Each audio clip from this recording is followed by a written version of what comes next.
Irmãos, eu acabei de assistir um testemunho aqui que eu tô impressionado, sério mesmo. Olha, fazia tempo que eu não vi um testemunho tão forte, tão marcante. Eu vou mostrar para você daqui a pouco o que Deus fez na vida dessa mulher. Essa mulher se chama Ingrid Mariano. Eu não conhecia, mas eu vi que ela é uma bênção. E ela participou de um podcast chamado Trendcast. Eu vou deixar o link desse canal aqui na descrição do vídeo para você se inscrever. Com certeza, olha, vai mexer com você esse testemunho. Sabe, irmãos, muitas vezes a gente olha para as pessoas que tiveram uma transformação radical, uma mudança de vida da noite para o dia. E a gente começa a pensar assim, por que comigo nunca aconteceu nada? Por que eu nunca ouvi a voz de Deus? Por que será que nada de extraordinário acontece comigo? A verdade, irmãos, é que Deus ele tem um plano especial para cada pessoa. E cada pessoa precisa passar por um processo. Eu não sei qual é o processo que você tem passado hoje. Talvez é um deserto, uma dificuldade, uma situação difícil na área financeira, no casamento, não importa o que seja. Talvez até mesmo seja o vazio na alma que você tem sentido. Tudo isso faz parte de um grande quebra-cabeça, que é a nossa vida, amém? E Deus, a Bíblia diz em Romanos 8, 28, que todas as coisas contribuem juntamente para o bem daqueles que amam a Deus e que foram chamados segundo o seu propósito. Ou seja, Deus faz com que tudo contribua juntamente para o nosso bem, amém? Se nós fomos chamados por Deus e se nós amamos ao Senhor. Só que o que é mais interessante é que Deus junta essas peças. Por que a Bíblia diz juntamente? Porque Deus pega as peças do quebra-cabeça e Ele junta. Cada pecinha, tudo se encaixa, seja as coisas boas ou as ruins.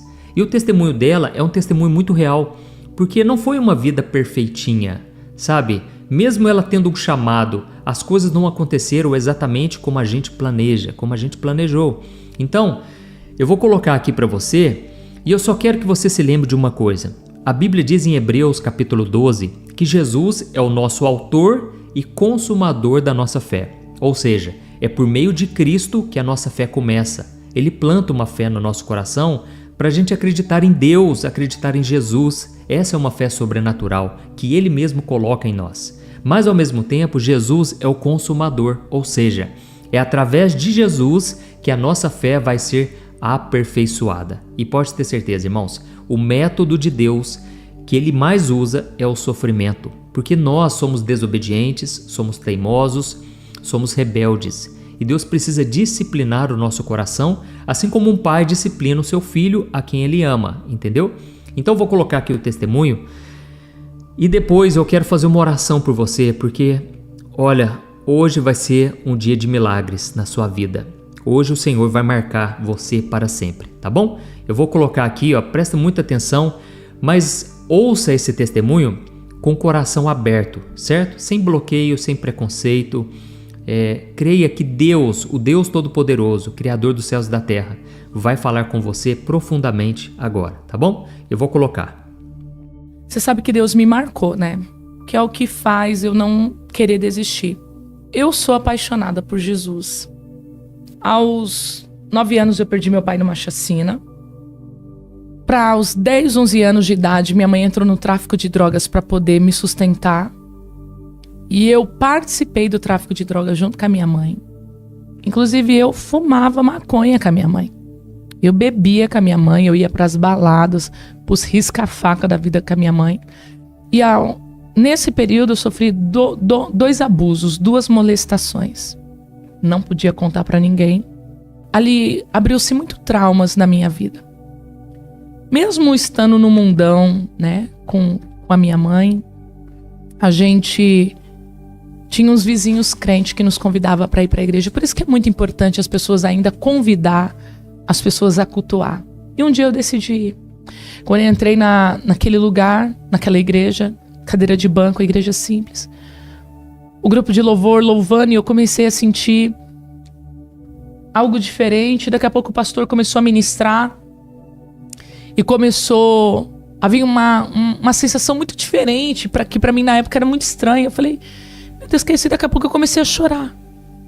E daqui a pouco o pastor começou a falar em línguas e eu falei assim, que línguas que é essa? Eu quero falar essa língua. Eu falei, isso daqui a maconha não dá, isso daqui a batida, né, que é a bebida alcoólica com leite condensado, aquela coisa toda, não dá, que isso daqui o álcool não dá. E ali a gente pegou e eu fui pra igreja, nova. E aí, com aproximadamente 12 anos, eu conheci um rapaz na igreja evangélica. Eu achei que ele seria o príncipe da minha vida, que ia me tirar da masmorra, sabe? E aí foi quando Deus confirmava o caráter. Havia indícios. Foi quando eu descobri que era usuário de droga, fumava maconha, cheirava farinha, bebia. Não era uma pessoa convertida. E foi quando eu caí em pecado, caí em fornicação. Quando eu caí em fornicação, eu engravidei. Com 13 anos de idade, uma criança, não falo isso pra ninguém. As pessoas pediram muito pra mim contar. E hoje, né, eu me preparei o meu emocional pra poder falar isso, né? E minha gravidez foi de alto risco. O pastor na época era parente desse rapaz que nos pastoreava. Quando eu fui até ele contar sobre o resultado do exame, né? Eu fui falar pra ele que eu tava grávida. Como pastor, eu queria um amparo porque eu tava me sentindo suja, desobediente, rebelde. É como se minha vida tivesse acabado. Como? 13 anos. Aquele pastor contou pra toda a família o que tinha acontecido. E eu me senti envergonhada. E eu saí da igreja envergonhada. E eu falei, eu vou sair da igreja. Só que aí eu recebi o diagnóstico médico que a minha gravidez era de risco. Pelo útero ser de criança. E eu fiz uma promessa pra Deus. Que se o meu filho nascesse com vida e saúde, eu iria ensinar o caminho dele, o caminho de Deus pra ele. Ensinando o caminho de Deus pra ele, eu escrevi num papel e fui fazer o pré-natal. Richard nasceu com 4,155 kg, já perdendo roupas, né, no neonatal.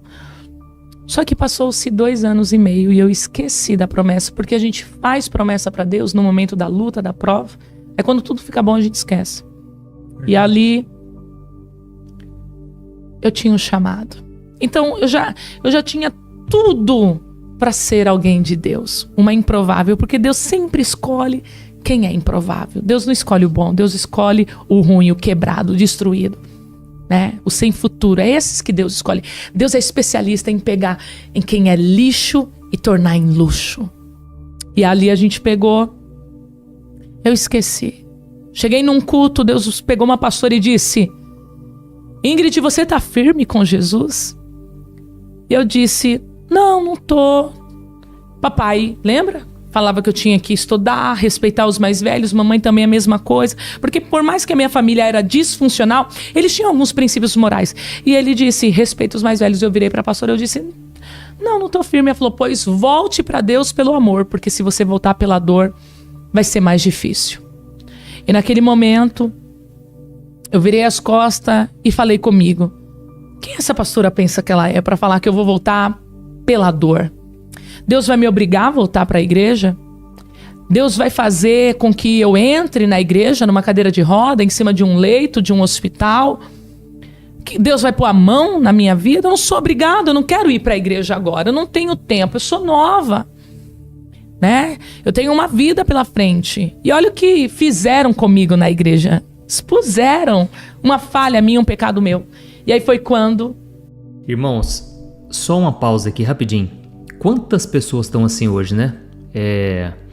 Frustradas, decepcionadas com a igreja, acham que, eu volto quando eu quiser para os caminhos de Deus, Deus não vai me forçar nada. Realmente Deus não força, Ele é educado. O Espírito Santo, Ele é gentil.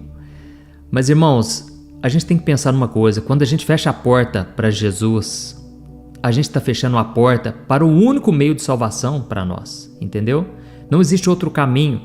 Então, essa decisão dela de renunciar à porta, a única porta para a vida dela, a única salvação, o único caminho, aquilo trouxe graves consequências que você vai ver a partir de agora. Presta atenção e lembrando, não adianta, não é culpa de Deus, entendeu? A culpa sempre é do homem. E o homem abre brechas para Satanás. E Satanás ele é um aproveitador de brechas. Ele entra naquela frestinha, naquela área da sua vida que você não coloca Jesus, ou seja, a casa fica vazia. Então o diabo vem, e o próprio Cristo disse que quando você já conhece a palavra e deixa a casa vazia, o diabo vem e ele traz mais 7 demônios. Então, irmãos, não vamos brincar com as coisas de Deus. Vamos continuar o testemunho aqui, você vai ficar impressionado. Acredite em mim, tremendo isso aqui. E aí foi quando, passado-se esse tempo, o Richard e Davi, coloquei Richard porque Davi porque é amado por Deus, amado de Deus. O Richard chegou da escolinha, da creche, na época, 2 anos e meio. E naquele dia eu trabalhava numa cafeteria e eu trouxe um produto químico para limpar a casa, só que eu trouxe num copo plástico. Eu disse, chega lá, eu vou misturar na água, multiplicar, como se fosse um detergente para desencardir o chão. Tipo um limpa-pedra, mais ou menos, pra galera entender, pros irmãos entender. E eu tava com um amigo que veio conversar comigo, vizinho. E eu derrubei aquele produto e restou só um restinho. Eu falei, não, mas esse restinho aqui dá pra mim pôr no balde e lavar a casa. E eu cheguei e eu deixei. O Richard chegou da creche, desceu. Quando ele desceu, ele ficou lá embaixo e aí eu desci depois. Quando eu desci depois, o Richard já estava caindo, desfalecendo, que ele não sabia falar ainda muito bem, porque ele tinha só 2 aninhos e meio. E ele gritava, tá queimando, tá queimando, tá queimando. E meu filho vomitando muito, muita baba, muita saliva e muito sangue. E aí eu liguei pro SAMU, o SAMU falou, não induza o vômito, leva ele pro primeiro hospital. Levei ele pro primeiro hospital. O hospital falou, se ele tomar uma gelatina, se ele comer aqui, ele tá de alta. Eu queria voltar pra minha rotina, porque quando a gente começa um processo de tratamento pela parte do Senhor, a gente acredita que vai acabar na nossa hora, no nosso tempo. E uma vez que você entra no processo de Deus, não tem como você sair. É só quando Ele determina. Tem prazo de início, mas tem prazo de término. E é o Senhor quem decreta. E ali eu falei assim, não, Richard, tem que comer. Não dá pra fazer nada, não, porque aqui a gente não tem os equipamentos pra fazer os exames. Vamos dar alta pra ele. Deu alta. Nós voltamos pra casa. O Richard passou a noite toda agonizando de dor, gemendo de dor. Um bebê de 2 anos e meio de idade. E eu fui trabalhar no outro dia. Quando eu fui trabalhar no outro dia, eu senti aquele aperto no coração de mãe. E aí eu liguei pra minha mãe e disse, mãe, como que o Ri tá? Ele já mamou? Ela falou assim, não, ele não mamou. E ele tá babando aqui, ele não tá comendo, ele não tá ativo, ele só tá deitado. Quando eu cheguei em casa, eu pedi pro meu patrão me liberar, cheguei em casa, peguei o Richard e fui levar ele na Santa Casa, um hospital referência aqui na capital de São Paulo, hospital escola, maravilhoso. Quando eu cheguei lá, eles levaram o meu filho pro setor da endoscopia e eu fiquei lá embaixo, como se nada tivesse acontecido. E o Richard desceu numa maca de um hospital, cheio de equipamento.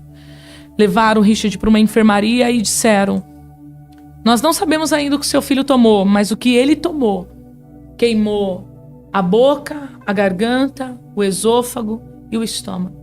E deu queimadura de 3º grau. Ele vai ter que fazer exames a bases muito fortes, vai ter que tomar remédios fortíssimos a bases de morfina e endorfina, porque grande é a dor. E amanhã sai o laudo da endoscopia. Que produto que foi esse que ele ingeriu? Porque foi um acidente doméstico. E ali o meu chão caiu. Quando o chão da gente cai, a gente não se preocupa quem tá olhando, quem tá tendo. Por isso que quando eu entro na presença de Deus, eu não preocupo quem tá, se estão preocupados com a minha roupa, se estão preocupados com a minha forma de adorar. Eu sei como eu estive dentro de um hospital com meu filho desenganado pela medicina. Porque Deus falou que tinha uma marca, um chamado na minha vida e não quis receber. E naquele dia, eu entrei naquele banheiro e falei, Deus, toca em mim, mas não toca no meu filho. Mas já era tarde demais. Deus permitiu, porque Deus não tenta ninguém, não faz mal a ninguém, mas Deus tirou a mão dele de proteção e permitiu as trevas tocar. Não matou, porque os médicos disseram, era para o teu filho ter morrido. Mas ele não morreu. E aí no outro dia veio o laudo médico. O que seu filho tomou, Ingrid, foi soda cáustica. E naquele momento, eu falei, vamos lavar, vamos fazer lavagem de carvão. A médica disse, não tem como fazer lavagem de carvão, porque soda cáustica é um produto corrosivo. E digo mais, o seu filho nunca mais vai poder comer pela boca. O seu filho nunca mais vai poder beber pela boca. Ele vai comer agora, por um bom período, pela sonda nasointeral, que é uma sonda que vai pelo nariz e desce direto no estômago. A boca do Richard toda deformada, a língua dele deformada. Os olhos fundos, porque já fazia dias que não comia, não bebia mais. E a médica disse... Eu falei, mas quando que vai ter alta? Ela falou, não tem alta. O tratamento é por tempo indeterminado. Só um milagre ou só se houver alguma coisa. E ali naquele momento, ela falou assim, o seu filho vai ter que fazer endoscopia uma vez por semana, junto com a dilatação de esôfago. E ali começou o meu processo. Eu comecei a ser moldada por Deus. Dentro daquele hospital, eu lembrei do culto. Eu lembrei das ministrações, das pregações, e eu queria ir para o culto. E aí eu lembrei que o meu irmão, né, congregava numa igreja, né, do pastor, do apóstolo Rodrigo Salgado. E eu falei, eu vou lá. E aí eu falei, mas como que eu vou se eu não tenho ninguém aqui para deixar o Richard? E aí tinha uma senhora lá, cuidando do netinho dela. Eu falei, senhora, você pode cuidar do meu filho que eu vou para a igreja, porque eu preciso ouvir uma palavra? E ali a gente pegou... Ela ficou com meu filho. Eu falei, é o tempo só de eu ir para a igreja e voltar. E aí eu fui pro culto. Quando eu cheguei no culto, era ainda lá na igreja administrativa. Sim. E o apóstolo estava pregando e ele disse, ei, você que entrou aqui. E o médico disse que não tem mais jeito. Ele estava pregando sobre Lázaro quando estava na sepultura. Assim manda te dizer o Senhor. Essa situação não é para a morte. Mas é para o nome do Senhor ser glorificado. E eu comecei a chorar. Eu peguei aquela palavra para mim. Mas aquele processo de ressurreição da saúde do meu filho de milagre durou 3 anos. Estou resumindo aqui porque a gente não tem mais tempo. Demorou 3 anos. O Richard fez mais de 50 endoscopias com dilatação de esôfago. Eu perdi o emprego. Isso tudo muito nova, tá? Isso eu estava em meados de 15 para 16 anos de idade. Não tinha mais como trabalhar. Precisava terminar meus estudos, estava no ensino médio. Richard saiu da creche, tinha que ficar 100% para ele. E agora, como que sustenta uma criança e uma adolescente? Mãe. E naquele momento foi a minha mãe que me deu um dos maiores amparos. O meu tio que morreu de câncer, salvo, batizado num leito de hospital, porque eu falei, Deus, o Senhor falou que ia salvar toda a minha família. Deus falou, salvar não significa manter vivo aqui nesse plano físico. Salvar é manter vivo e em paz nesse plano espiritual. Meu tio, mesmo alcoólatra, é ele quem comprava o leite do Richard, é ele quem comprava as comidinhas para o Richard comer no equipo da sonda. Era ele. Era ele quem comprava as coisas. E aí eu voltei para a igreja, pela dor. Nossa. Do jeito que a pastora falou. E eu orava muito para Deus curar meu filho, e Deus não curava meu filho. Eu lembro uma vez, sentada lá, onde a gente comia com o apóstolo. Terminava os cultos, né, de manhã. Ele fazia o almoço para a gente comer. Isso eu nunca contei para ninguém. E se tiver alguém assistindo da Pleno, recebe esse testemunho. Às vezes eu ia pro culto de manhã, porque eu não tinha o que comer em casa. E às vezes eu saía da minha casa e atravessava a Avenida 1 a pé com o Richard no colo. Era a forma que Jesus me fisgou pela isca. O apóstolo, um pastor, nunca negou nada. A gente sentava, a gente comia. E eu ficava pro culto da tarde. Eu ficava no culto da tarde. Aí eu comia, algum irmão pagava alguma cantina para mim. E eu ficava pro culto da noite. E Deus não curava. Aí um dia o apóstolo falou assim, começa a apresentar a comida do teu filho. Começa a consagrar a comida do teu filho. Começa a agradecer, porque houve uma melhora. O Richard saiu da sonda e começou a comer pastoso, mas entalava muito. E aí foi quando eu comecei a buscar e eu me tornei obreira da casa do Senhor. Irmã Marlene, na época ela conduzia o louvor da tarde da bênção. Eu na porta da igreja, ela falou assim, por que você não vem ajudar a gente na tarde da bênção? E aí eu lembrei da igreja que havia me excluído porque eu tinha caído em pecado. Do irmão que compartilhou uma queda minha, quebrando uma ética. Mas eu entendo, não tinha sabedoria. E perdoei ele. E eu comecei a fazer a obra. E então eu parei de pedir para Deus curar o meu filho. Eu tinha pouca condição financeira, bem dizer nada, eu não tinha nada. E Às vezes eu ia pro culto lá na Plena. E eu pegava um irmão e dizia, me empresta R$6, na época a passagem era R$3. Me empresta R$6 pra mim levar meu filho. Aí eu tinha que explicar toda a história. Era como se Deus sempre me levasse pro Val de Jaboque. Era como se Deus sempre me levasse pro Peniel pra ter um encontro comigo. Às vezes o irmão não me emprestava R$6, ele me emprestava 10. Sobrava R$4. Eu falava, o que eu vou fazer com esses R$4? Vou guardar pra próxima passagem? Vou comprar uma fruta e um legumes pro Richard comer? Vou comprar um lanche pra mim, porque eu vou passar o dia todo no hospital? Isso com 16 anos de idade para 17 anos. Às vezes o irmão, eu pedi emprestado sem ter condições de devolver. Quantos irmãos me ajudou? Uma vez entrei no ônibus, o Richard agitado, porque ele tomava muita anestesia. Já sofri racismo. E ele agitado, tadinho. Meu Deus, uma criança fazer uma endoscopia por semana, gente, é muito sofrido, é muito judiante. E eu dei um suquinho pra ele. Quando eu dei o suco, ele tacou e caiu numa senhora. A senhora virou e falou, sua negrinha. E eu tava indo pro hospital com o Richard. Aonde Jesus pôde me levar, ao nível mais baixo, para poder tratar comigo, ele me levou. Assim como ele levou o profeta. Na casa do oleiro, ele me levou. E ali naquele momento, fui para o hospital, debaixo de humilhação, sem pai para defender, sem ninguém. Mas eu sabia que a presença do Espírito Santo estava ali. Quando foi na 55ª endoscopia, já estava casada. Deus me deu um marido que me amou e me ama de verdade. Que acreditou em mim. Mesmo não sabendo falar direito, se comportar, se vestir. Eu falava, eu quero um homem que vai me tratar como princesa. Não que vai me usar. E o primeiro nome que ele me chamou foi de princesa. E ele me abraçou. E aí eu fui fazer a 55ª endoscopia, eu tenho lado até hoje. Quando cheguei, houve um alvoroço no setor da endoscopia da Santa Casa. Tenho provas. Depois eu mando a imagem para você colocar aí. E o laudo médico veio com o diretor da endoscopia dizendo, mãe, vem cá, você que é a mãe do Richard? Eu falei, sou. E nisso tinha outras crianças que também tinham tomado soda cáustica e estavam fazendo tratamento há mais de 10 anos, 15 anos. O Richard tinha 3 anos fazendo o tratamento.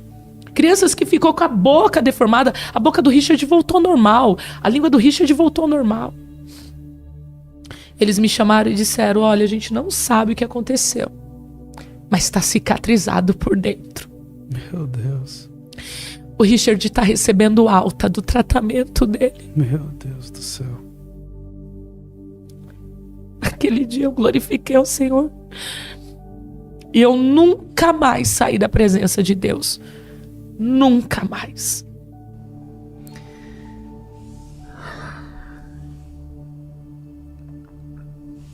Vocês viram aí, irmãos? Olha o que Deus faz, né? Que coisa maravilhosa. Que obra linda, né?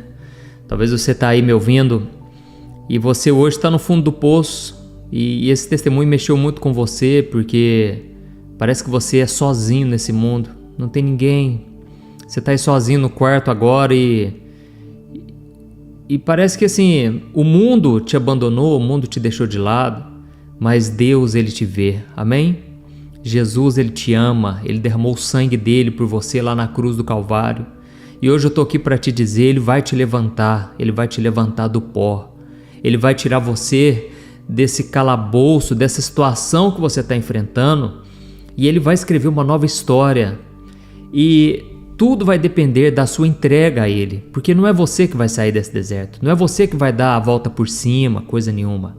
É Jesus quem vai te tirar dessa situação, amém? Como ela mesma falou, tem o tempo do começo e o tempo do fim. Chega o momento em que Deus vai falar, chega, agora acabou esse deserto, essa fase na sua vida está arriscado. E eu começo hoje uma nova história. Aleluia! Então agora eu quero orar por você. Se você foi tocado, eu peço que você clique em gostei. Isso ajuda o YouTube a mostrar para mais e mais pessoas, já que é um conteúdo para toda a família, entendeu? E eu peço também que você compartilhe com o maior número de pessoas. E agora eu quero orar pela sua vida. Feche os seus olhos, porque eu já estou sentindo aqui a presença de Deus, eu creio que você também. E vamos entregar o nosso coração, o nosso futuro, a nossa vida nas mãos do Senhor. Aleluia. Feche os seus olhos. Senhor, meu Deus e meu Pai, eu quero te louvar, Senhor, porque o Senhor falou conosco aqui através desse testemunho. Que o Senhor derrame graça sobre a vida da Ingrid Mariano, esta mulher ungida, essa mulher que teve a sua vida transformada, que o Senhor continue usando ela nas nações, aonde ela for, Pai, que a luz do Espírito Santo possa brilhar na vida dela. Pai, eu coloco diante de Ti a vida deste homem e desta mulher que acompanharam esse testemunho. Ó Deus, o Senhor sabe a situação que eles estão agora, Pai. E nós presenciamos aqui hoje, meu Pai, que para Ti nada é impossível. Ó Deus, começa, Senhor, uma nova obra, uma nova etapa na vida dessa pessoa que está me ouvindo, ó Deus. Não importa se ela está no meio do deserto, é muito melhor estar contigo no meio da dificuldade do que estar sorrindo lá no mundo, no meio do pecado. Ó meu Deus, meu Pai, proteja os Teus filhos, Senhor. Não deixe que o inimigo encontre brecha na nossa família, na nossa vida, na vida dos nossos filhos.